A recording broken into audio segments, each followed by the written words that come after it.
Thesis is called How to Build Conscious Machines.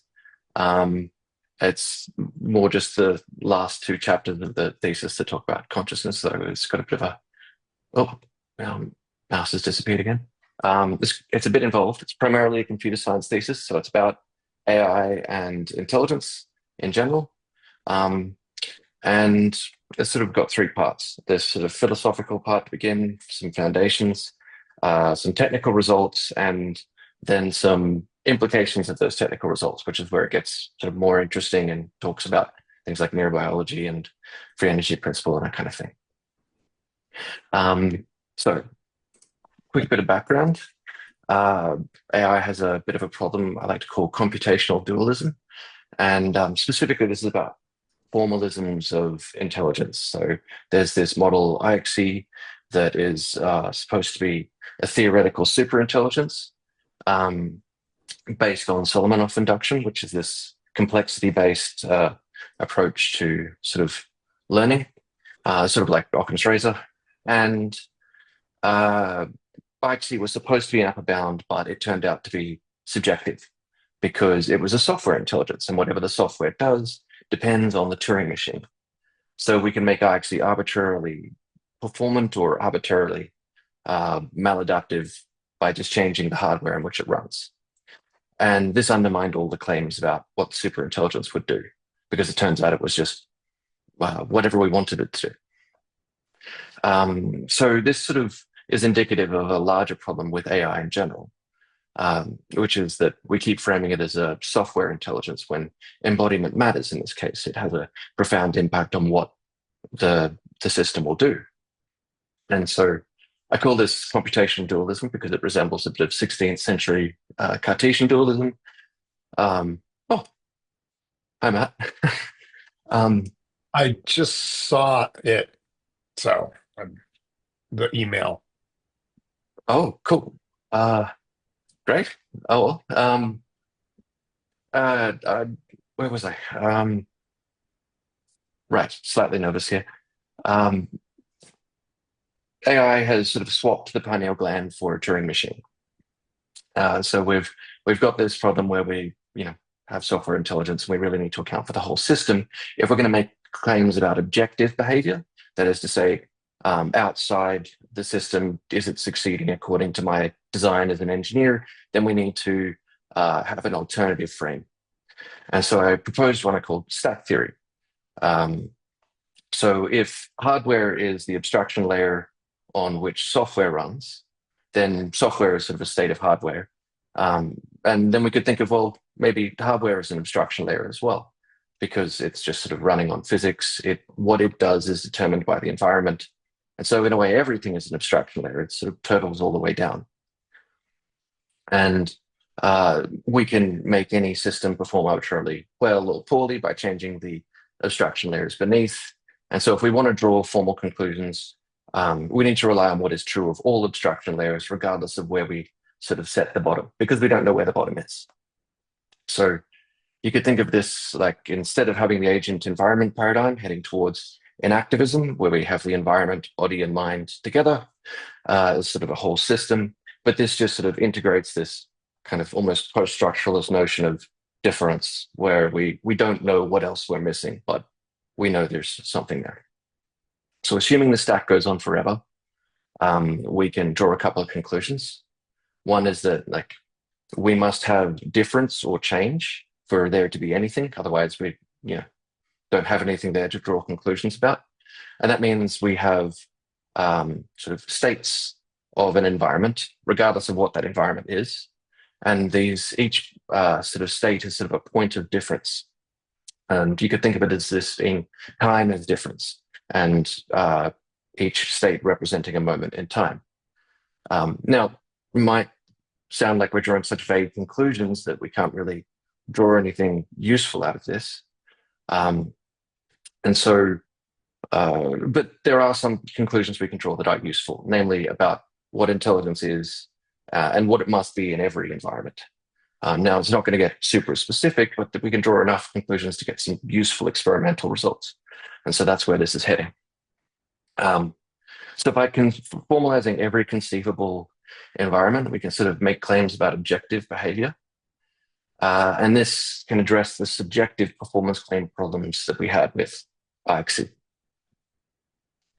So this, just to reiterate a little bit, we've rejected the agent environment paradigm. We've now got a sort of a body, which is an abstraction layer.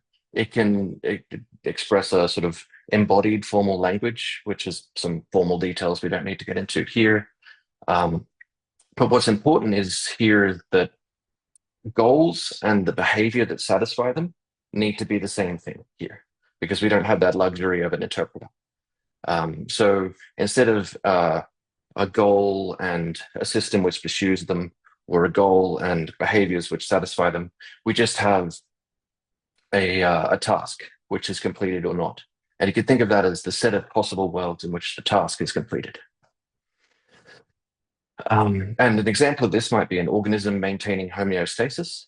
So it could learn from its past, which would be sort of an ostensive definition of fit behavior. And the purpose would be for it to embody a policy that constrains its future behavior to only fit behavior.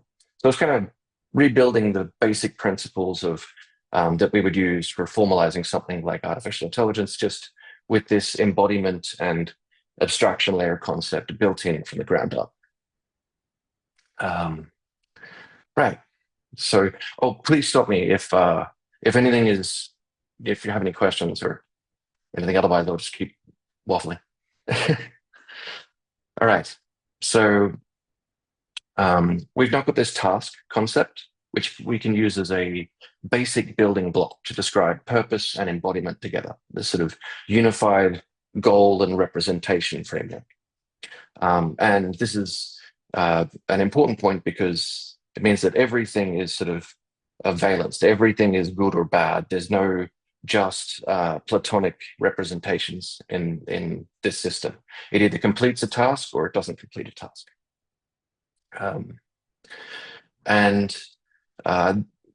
At the moment, this is useful because it allows us to define things like adaptability or adaptation.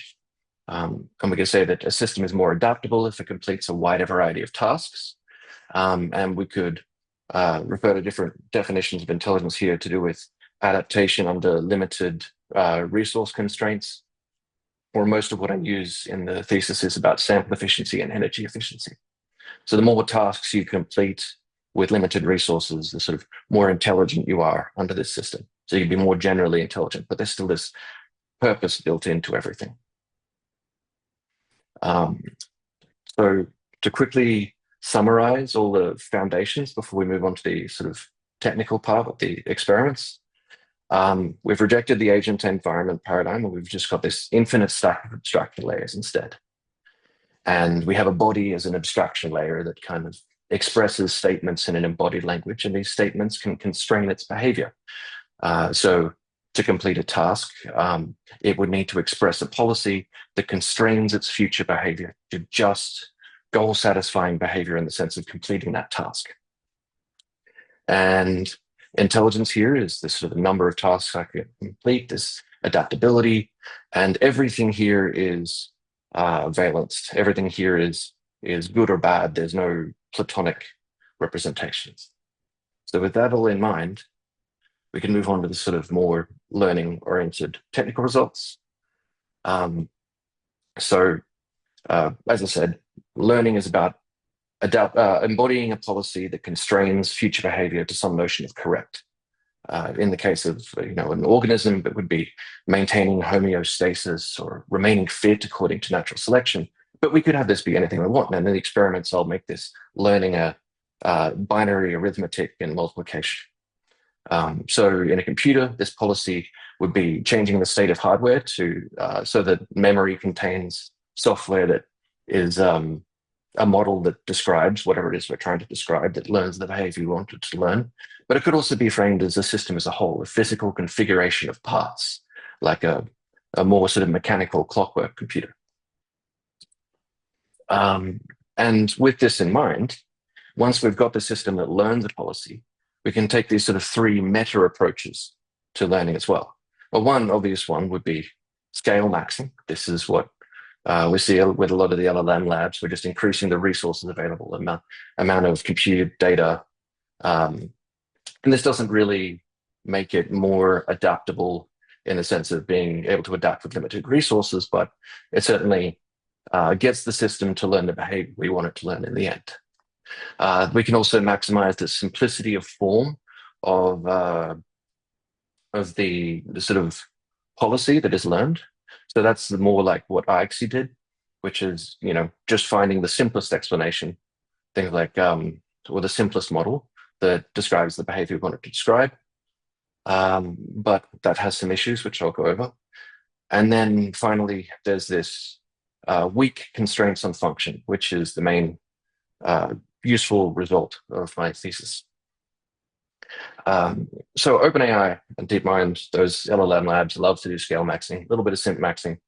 And this sort of has some drawbacks. It's obviously very expensive, and simplicity is not a reliable means of identifying some upper bounds in intelligence or anything. It kind of works, but it's not sort of 100%. So we need an alternative if we want to define some sort of objective notion of an upper bound on intelligence and understand what intelligence is in general. So I propose this sort of weakness maximization. Hold on, I'm just trying to move part of the screen. Oops. Okay, it's got the camera part in the middle of the screen, which I can't do anything about. But this weakness maximization is how weakly policy constraints function. So this is importantly not the same as simplicity of form. This is about what the system does, and we can sort of look at that because we've accounted for embodiment. We can see how constrained functionality is in the context of the hardware on which software runs, for example. And I've got some proofs about how this relates to functionality and can show that this necessarily increases the sort of generality of the system if you increase the sort of weakness of constraints on function. And that simplicity maximization is not necessary for this.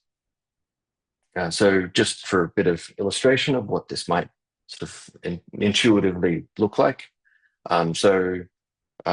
Weaker just means less specific. So for example, stepping on a rake. Whereas sort of less weak would be a step on a rake in a more specific way. So this is what I mean by weakness, just to give a visual illustration.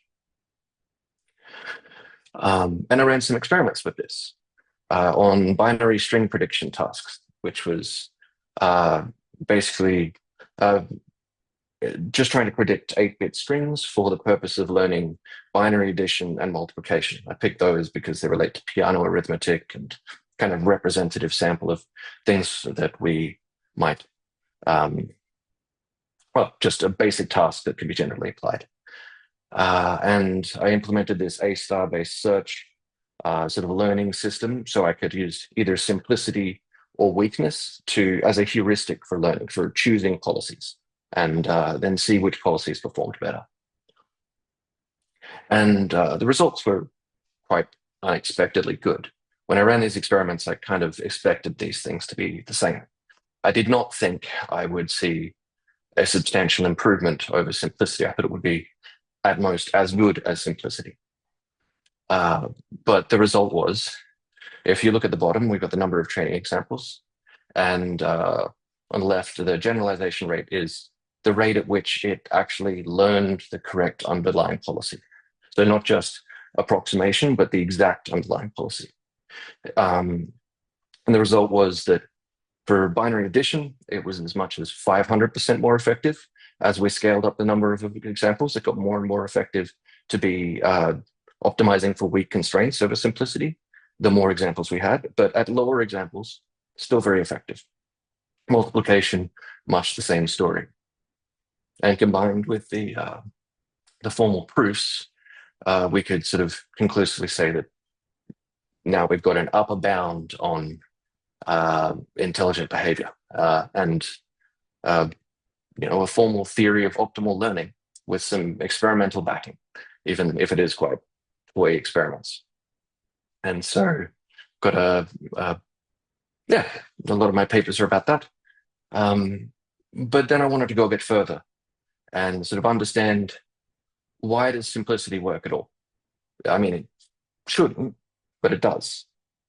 Now, I even went a little bit further and showed that, at least in the formalism I've got, I can make anything arbitrarily simple or complex and still get the same behavior. Like, simplicity doesn't need to have a relationship with functionality. So why does it? Because it clearly does. What am I missing? And when I was looking around for examples for what might sort of link these things together, I came across some interesting stuff on the Bosnian conflict in the 90s, because I started looking at different sorts of systems, and military organizational systems were one that sort of came up. And there was this paper on the differences between the Dutch and Nordic forces operating in the same region at the same time that had very different results. The Dutch forces had a very notorious failure that resulted in an infamous massacre, and politicians lost their jobs. It was a complete disaster. And the Nordic forces managed to avoid such disasters, though the situation was much the same. And what this researcher who was looking into this found was that they had very different organizational structure. The Dutch forces had a rigid top-down organizational structure, very rule-bound. Everything had to be run all the way back up the food chain to headquarters for every decision. And as a result, it was very maladaptive. They couldn't adjust to situations on the ground. But the Nordic forces had a culture of what's called mission command, where everything was delegated as much as possible to the soldiers. The individual soldiers were informed of the larger objectives and expected to bend regulations and rules in favor of those sort of larger objectives. Line officers down to lieutenants were empowered to make changes. And as a result, they were very effective. It was a very short feedback loop. And as a result, you can sort of see this suggests that adaptation requires delegation of control. So to understand this a bit more and how it might apply generally, I started looking at computational, organizational, and economic systems, as well as biological systems, and particularly the multi-scale competency architecture. And I got really into a lot of that stuff when I was looking into this.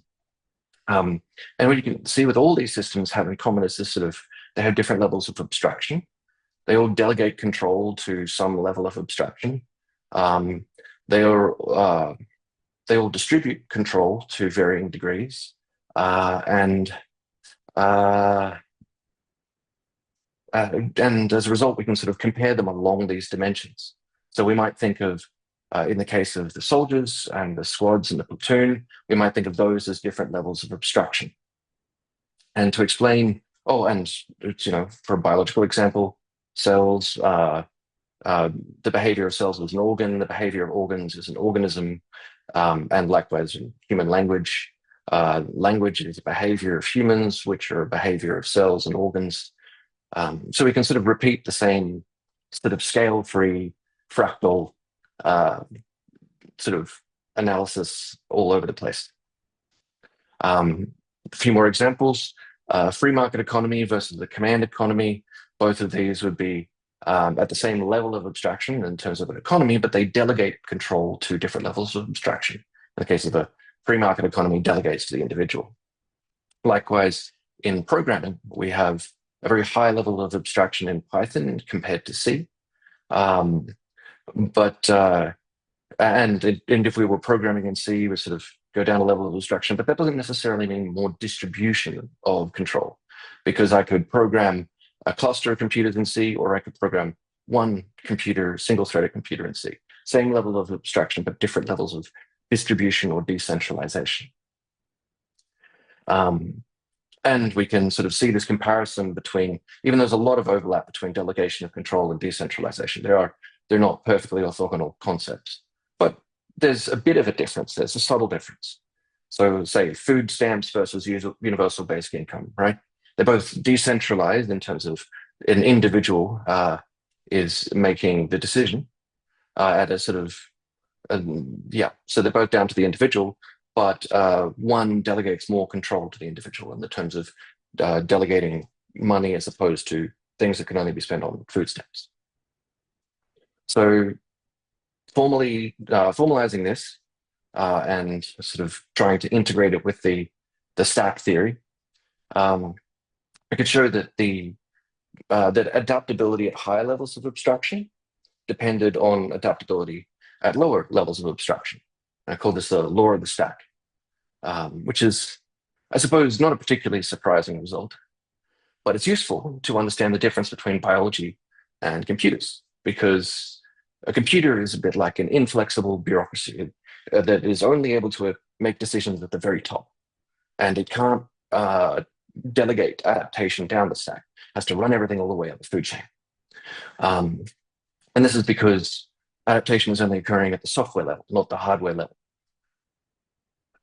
In comparison, biology sort of delegates adaptation down the stack to some extent. You've got things happening at sort of lower levels and sort of everywhere in between. And when I think about why this might be the case is, well, something like homeostasis or self-repair would require such delegation. Because if you have a computer, it obviously cannot self-repair because adaptation is only happening at the very top level. There's nothing moving about, nothing able to change at lower levels. It's completely inflexible. And you could think of it like, what is a computer? We're basically embodying human abstractions in silicon. And when we do that, we're disconnecting those abstractions from the adaptive system that gave rise to them, that supported them. So they become inflexible, fragile to some extent. So how does this help us explain why simplicity is at all correlated with weakness of function? And I was looking around for ideas on this, and it seems that there's something missing, right? Obviously, if we have infinite abstraction layers, we can have everything be equally complex or simple. But we live in a spatially extended world. Stuff takes up space. And if we've got something like the Bekenstein bound, it shows that a bounded system can only contain so much information.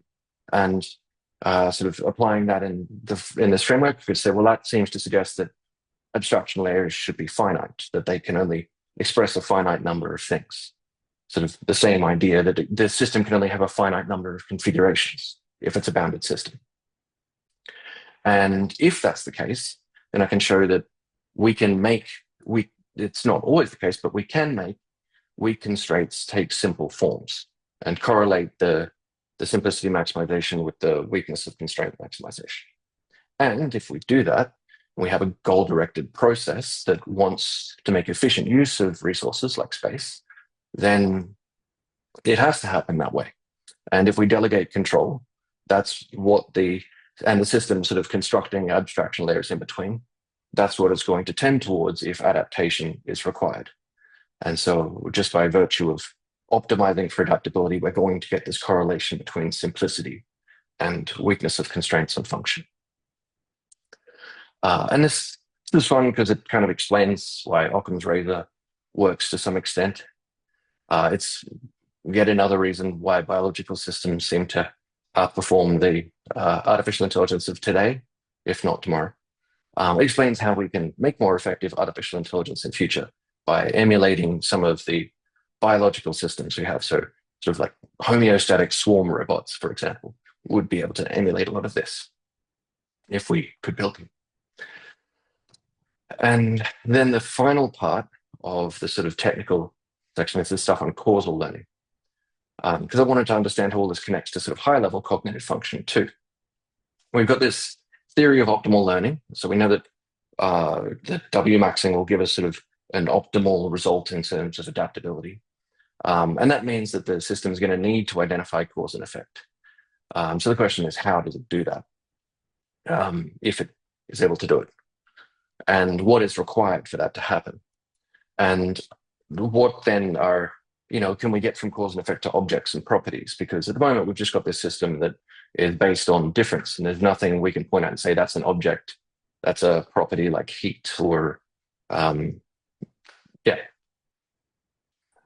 the point of this is to explain why sort of subjective experience is divided up into the objects and properties that it is. Why is a chair, a computer, a computer? And so going back to the sort of foundations of this, well, what do we know? We know that We've got this idea of change, and aspects of the environment are either created or destroyed as the environment changes state. We've got these, aspects of the environment we can describe in terms of states, and we've got tasks. And using this, we can kind of say, well, the uh, environment is likely to preserve things which preserve themselves, which is why we've got learning systems at all. And we've got physical attraction and repulsion, or valence being the sort of foundation of learning. Things are just attracted or repelled. There's none of this separate representation and evaluation. It's all just one system. And the learning system is going to be impelled to construct policies that classify the causes of valence, because it's just reacting to things that either repel it or attract it. So this suggests that concepts like chairs and properties like heat exist because they aid survival. They're constructed to identify causes of valence. And if that's the case, then there's sort of we're building these using sort of local optima that evolution has found for us to identify. And the weakest policies that we can construct are those that identify generalizable causes of valence. And so what would I call these policies? Well, these would seem to be, I call them causal identities. It's not the best name, but it's what I came up with on short notice. And it's a causal identity to describe something that attracts or repels me. And what would be the preconditions for this causal identity? Well, we would obviously need to be able to embody it, to represent it, although represent here is not the Platonic representation, but a valued representation. So a dog, for example, cannot see the color red. It doesn't need to, but its system is not constructed to detect the color red. It doesn't meet the scale precondition to construct the causal identity for that concept. And presumably this is also because there's no incentive for that. It doesn't need to, but even though once the system's alive, there's no incentive for it to construct a causal identity for a particular concept. So these two preconditions are there, what we need to recognize something in the world: scale and incentive. And the idea is that as we as we go about our lives learning things as organisms, we construct a sort of proto-symbolic system of causal identities that identify things in the world so we can classify them. And every sort of causal identity here is sort of impelling the system. It's not just a classification applied after the fact. So if we were to look at how this would work with something like this sort of polycomputers described in your work, it would be, well, we've got attraction and repulsion happening at sort of low levels, but we've also got attraction and repulsion happening at sort of higher levels of abstraction, and for the system as a whole, it is attracted and repelled. So you could think of this as not a Platonic symbol, but a sort of a tapestry of valence that is impelling the system to act. And why is this useful for causality? Well, if we have an optimal agent, it needs to be able to tell the difference between having intervened to cause something in the world and having passively observed it. It's like Pearl's do operator, but it is also exactly like reafference. This first order causal identity would be just a classifier of my own interventions. And that would seem to be quite trivial. We can see that flies have reafference. Humans certainly have reafference. Lots of animals have reafference. And then if we keep scaling these assumptions up, we end up with something more interesting, which is a second order self, which is sort of my prediction of your prediction of me, or my prediction of the lamp's prediction of me. It doesn't need to be just one thing here. There's many second order selves. I'd be trying to predict this if I were, say, a wolf pursuing a rabbit. And if the rabbit feigns left and I want to, simulate what the rabbit's thinking, I need to predict how my behavior is going to affect it. Third order selves, much the same thing. So this sort of theory of mind, causal intervention stuff, it's useful, it's interesting, and explains how we get to things like attention, perhaps, but where is it going to be sort of tying into, how does it tie into things like language and consciousness is sort of what I'm going to get to next. But actually, thought of itself, there's this great image put together by Ricard Soul of the Santa Fe Institute. And yeah, I love this image. It sort of illustrates the point. We've got a praying mantis on the left with the first order self. It's doing causal interventions for things like hunting.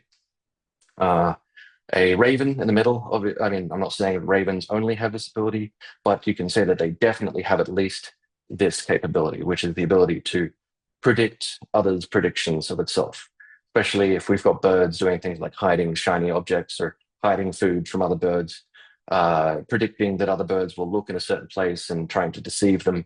This is what would be required for things like basic deception. And the third order self would be required for things like predicting the internal sort of narratives of others in order to predict these kinds of deception. So now we get into some of the implications of all of this. This is going to tie together some of the stuff on language, mainly sort of Graysian foundational theories of meaning, with some of the work that I've read of yours on cancer and informational structures. So we have these cells and we have this sort of causal intervention thing and theory of mind. Can we use it to explain language? And according to Grice, the meaning of an utterance is what I intend that you think as a result of my utterance. And this requires theory of mind because I need to predict what you think I think, and you need to predict what I think you think. And it sort of goes on like that. So we need this second order self definitely to make these sorts of predictions in order to communicate meaning in the sense Christ described. And we would also need a first order self in order to causally intervene in order to communicate something, because we need to reason about the effect of our communication. So we need both first and second order self. And this is kind of interesting because it means that communication and the way that humans have it is sort of non-trivial. It's not just access consciousness as it has been sort of described in the past, which is it's kind of trivial idea of just access to information. If we want to be able to communicate things, we need to be able to have these first and second order selves, which kind of suggests that the philosophical notion of access consciousness is kind of incomplete or needs some improvement. It needs to account for first and second order selves. So just to summarize that, we've got Gricean meaning, which requires accurate theory of mind. And this is possible if we meet these scale and incentive preconditions. Now, there would be other things involved here, like using our cells as prior and so on for more efficient prediction. But for now, that's all we need. So we've got this sort of on an individual level. We can predict intent and so infer meaning. But what is this? This doesn't tell us about norms and normative meanings. And we could sort of think of normative meanings in terms of as just another sort of policy, but instead of being learned by an individual, it's sort of learned by a sort of a swarm intelligence or a liquid brain, as some of Ricard Soul's research would put it.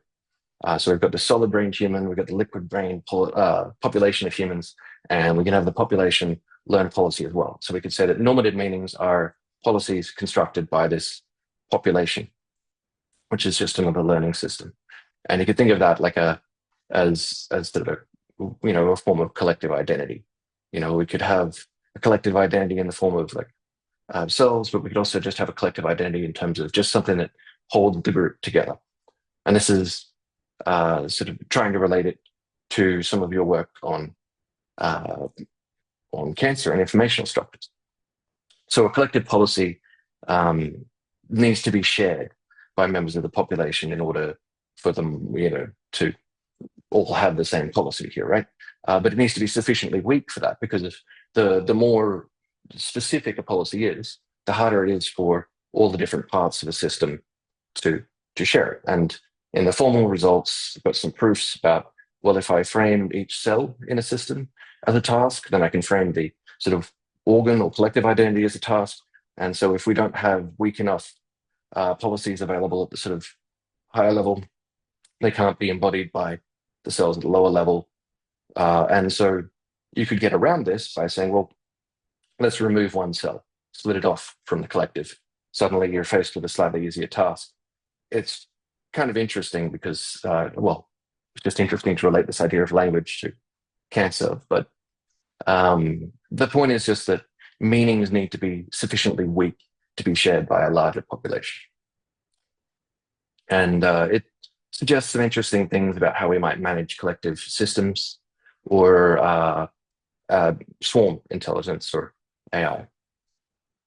And then we can sort of also build on those earlier technical results to look at things like the Fermi paradox and the origins of life.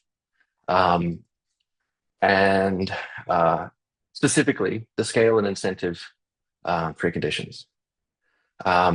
So we've got these causal identities, and you could think of them not just as classifiers, but they're models that are, because they impel the system to act, they must contain the information that's useful about a particular classification. So if I have a causal identity for a wolf, and I'm classifying a wolf, and my reaction to a wolf tends to be to run away, that's part of the policy that I've learned.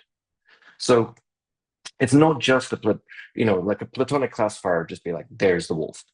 This is my reaction to wolf. So it must contain a prediction of the wolf's intent as well, if that's the level of detail that I'm learning. And so it's kind of like ascribing intent or a mind to everything. It explains why we anthropomorphize everything to some extent. So if something doesn't meet the scale and incentive preconditions to get a causal identity, would we recognize it at all? Would it have any impact on what we're doing? If I was an organism and I'm trying to react to something, trying to sort of survive in the world, am I going to notice anything I don't have a causal identity for? And there doesn't seem to be anything to suggest that an organism would. It would just be outside the scope of what is relevant to that organism's survival. So you could say that anything that doesn't meet the scale and incentive preconditions effectively doesn't exist in a subjective experience of an organism, which could explain things like the Fermi paradox, because then we would, as you put it, be mind blind, because we wouldn't recognize that whatever it is having a mind or existing at all. And so this suggests that recognizing minds is about sort of expanding the scope of scale and incentive preconditions we can entertain. It's kind of hard because if we're looking to try and recognize living things, they tend to be very complicated and specific, specific to a particular environment, specific in terms of, there's a lot of complexity involved to recognize complex behaviors we recognize things that are like ourselves that fit within the scale and incentive preconditions of what's relevant to our survival, but what else might be out there? So why this sort of took me down a rabbit hole of why are living things complex? And this is definitely more speculative, but there were sort of two ways to kind of maximize adaptability in this system. One is to just maximize the weakness of constraints on functionality directly. And the other is to maximize simplicity, which should hopefully also weaken constraints on functionality. We look on something like a rock. Rock, is reasonably persistent, but it's sort of just maximizing simplicity. It's not actively doing anything to preserve its own existence. But if we look at something like an organism that self-repairs, it's doing the opposite of maximizing simplicity. It's actively increasing complexity and also increasing the weakness of constraints on functionality. It can survive in more circumstances. And this seems to be only possible in sort of environments or abstraction layers that allow such objects to persist, that are stable enough to support complexity, that allows the stack within that system to grow tall and complex. And so this suggests that we could frame one definition of life here would be to say that life is that which maximizes the weakness of constraints and function without maximizing simplicity. And finally, this brings us to consciousness. which is probably the most interesting part of the thesis, or most fleshed out at this point. To build consciousness, we need to first explain things like qualia, and there's kind of two options that we're presented with. Either we can reduce qualia to something more fundamental, or we can sort of throw in the towel and say that qualia are the bottom of the stack, are fundamental building blocks of reality. Now, option two, the fundamental building blocks of reality thing, doesn't really go anywhere in this formalism. So I'm going with option one and seeing what I can come up with. So if option one is the case, if qualia can be reduced to something else, and we've got this system where everything is an abstraction layer, then qualia are just another abstraction layer. And they feel like something. And presumably, this is because we have this system where it's not just Platonic representations, but everything is valenced, everything is purposeful. So qualia are not something to which valence is attached. They're sort of made of it, made of attraction and repulsion, attractive and repulsive sort of impulses.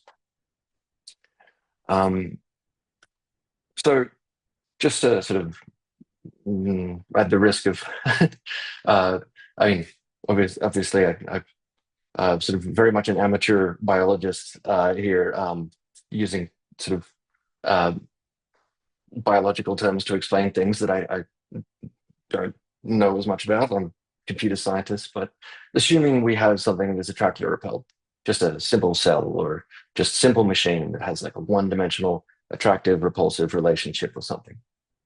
And we could sort of build this up a little bit further, add a certain machine network to have it attracted or repelled in 2 dimensions. We could have them sort of networked in a sort of a solid brain with a bioelectric abstraction layer to support sort of a high dimensional information structure. We could keep scaling this up. And as we scale it up, we would get a system that not only sort of is attracted or repelled at sort of the total level, if we've got like a collective is either attracted or repelled from something, but the parts of the collective are constantly being stimulated, are attracted or repelled to some extent from different states of the physical world in which they exist. And as part of this, if a certain level of complexity is reached, we could get to something that is able to store and retrieve information in order to learn. So that is about embodying a policy. So we've got a large enough scale system that we can have it. It's got sufficient scale and incentive to learn policies that aid its survival. And those are just kind of attraction and repulsion writ over the longer term. So we've got different attraction and repulsing occurring at different scales, different levels of abstraction, and at different times. And this is kind of forms a tapestry of valence. And so the whole system is kind of adapting as it goes through the world. What's interesting about this is that each policy that the system learns would have, it is not just it's not a Platonic classifier, right? It's a reaction. It's a tapestry of valence. And so it must have a particular character. There's no separate evaluation. It is the evaluation. And so if we look at this in terms of the aforementioned selves, if the first order self is something like a tapestry of valence, then it is not only an I that accompanies every intervention the organism makes, but it is a particular character that accompanies everything the organism makes, because the organism is impelled by this policy. It would be what it is like to be that organism. A second order self, right? It wouldn't accompany everything the organism does, but it would accompany a certain, whatever it is that organism is trying to predict as associated with that second order self. So, and of course, there's no reason that second order selves couldn't be, sort of aggregated to make general predictions of the self from another's point of view. So with the first order self, I would have the capacity to react and feel something like pain. And others have said this, like Merker and Baron and Klein, is the reafference is saying pretty much exactly that.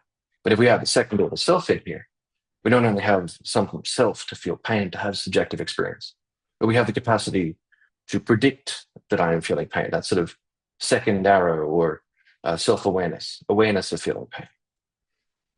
And we could scale this up to third order selves and higher. And as we do that, we would get not just if we were using this in a planning thing, like Shanahan's connective core with the hierarchical planning, but it would be a plan that impels the system as it is planned out, because it is not made of Platonic representations, but these sort of tapestries of valence. So you could think of these as impelling narratives the system is subject to.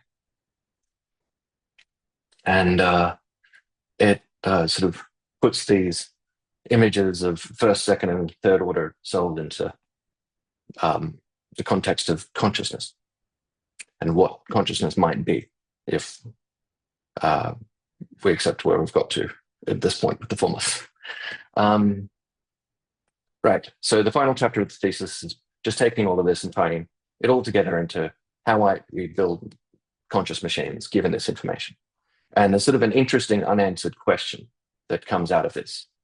Because what we've done so far is tie intelligence to adaptation and shown consciousness or a version of consciousness is required for adaptability, and that it is impossible to have that version of consciousness or that description of consciousness without intelligence and adaptability. So it's sort of one and the same now. So if we want something like an artificial scientist, it would essentially have to be conscious. So then we're sort of left with questions about if we've got planning and meaning and all of these ingredients, can we just build a conscious machine? And can we do this potentially by simulating it in a computer? The conventional computations say we've got a single thread CPU in the extreme, is sort of spread across time sequentially, but constrained to one point in space. Whereas sort of a biological polycomputer could be spread across space, but is a conscious state spread across time, or is it just happening in an instant? Is it constrained to a particular point in time? And I call this question the temporal gap, because I don't know. If it might be that we that we need to have a conscious state all be realized in a particular state of the environment, that it cannot be spread across time. And that is the only way to make anything conscious, that smearing a conscious state across time sort of kills the consciousness and creates something that is like a zombie, but isn't a zombie because it would be less energy efficient. So it's not technically a philosophical zombie. And the conclusion of this is that philosophical zombies are impossible, because to get them exactly the same would mean same level as efficiency. Or we could have consciousness spread across time. And I don't think that's the case. I mean, I don't have strong evidence for that, but I can argue that it seems implausible that sort of a balsa wood contraption I construct that has first order cells and so on is not going to be conscious. Likewise, a single thread CPU, unlikely to realize some sort of consciousness, but I can't prove it. So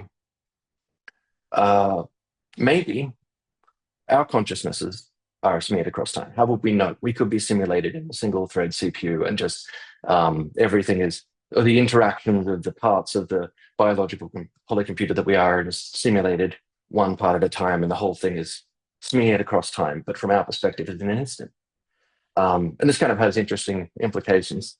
Like if the internet's always going on about cosmic horrors in the artificial intelligence space, but this would sort of suggest that if anything is the cosmic horrors here, it is us, because we control the abstraction layer in which an artificial intelligence exists. And from its perspective, we control physics, and we exist outside of time as it can perceive it. So we would be the cosmic horrors. But I don't know. We've got option one, where we need the biological polycomputer. We got option 2, where we can smear consciousness across time. The only conclusion I can draw is that if we want to build consciousness, we should err on the side of option 1 and say that consciousness has to be at a point in time, because we know at least we are conscious. And from our subjective perspective, it looks like we're at a point in time when we are conscious. If we want to avoid building a conscious machine, though, we should err on the side of option 2 and assume it can be smeared across time. Because if something is conscious according to option 1, it's definitely going to be conscious according to option 2. But the reverse is not true.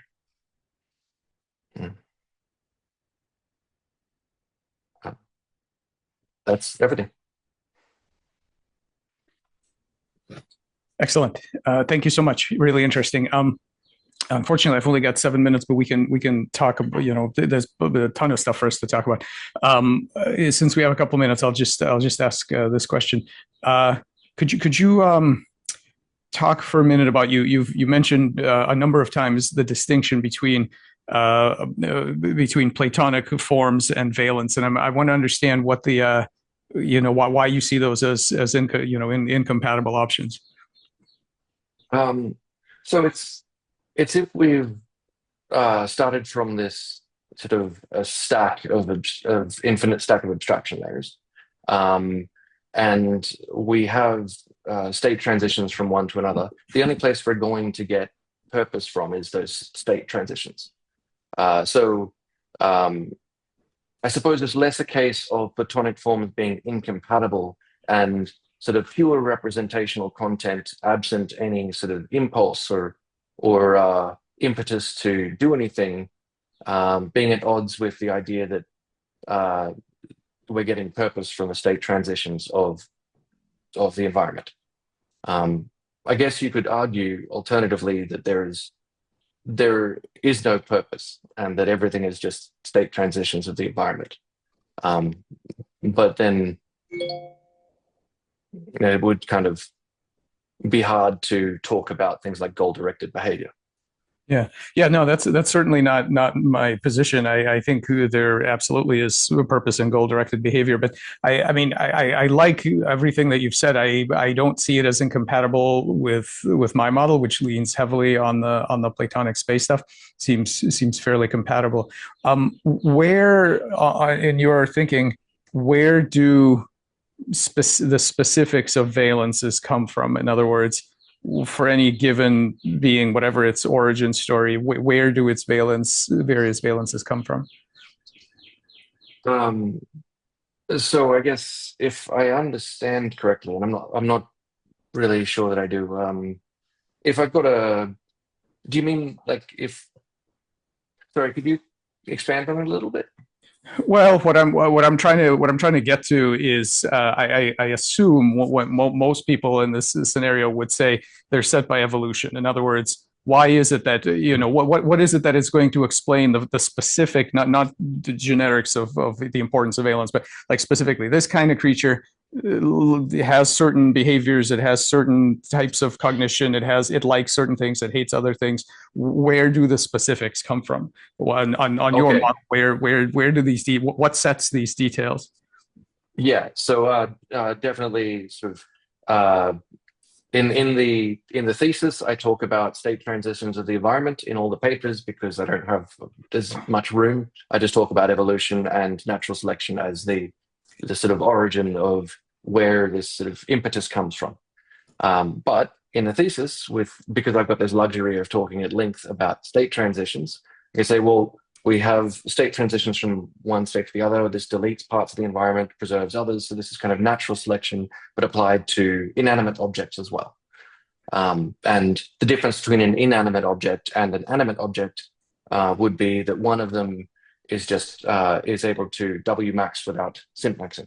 That is able to go in the opposite direction from simplicity. Yeah. I mean, again, this is a much longer conversation that we should have, and get Anna involved in all that. But the conventional view is that these things are set by evolution. That there's a long history that makes sure that your valences are such that they promote adaptive outcomes, reproduction, and all this good stuff. So one of the tools that we so I'm very skeptical of that view, actually, and one way that I've been poking at it is in our lab we make all kinds of things that never existed before. They don't have a history of selection, and yet they have some remarkably specific and complex capacities, forms of behavior, physiology, of morphology, and so on. And so in thinking about where do these things come from when there is not a long history of selection shaping them, I think is where you start to, at least in my thinking, I really start to lean heavily on this idea that there are forms out there that are better schematized as an ordered space of patterns rather than just emergence, which just like this grab bag of surprises. So that's one thing that we should definitely talk about, because I'd love to dig in more about how the actual valences get in this system. And then the other thing I just wanted to say at the very beginning is I completely sympathize with all of the reasons you gave at the beginning about what makes biology special. And why the multi-scale autonomy and all this, great. I'm all for that. However, I will say that I am now of the opinion that we drastically misunderstand quote unquote machines and algorithms, because we tend to, what I find is that people tend to give biology lots of kind of room to say that, well, yeah, there's physics and chemistry, but they don't tell the full story of biology. It's actually much more than that.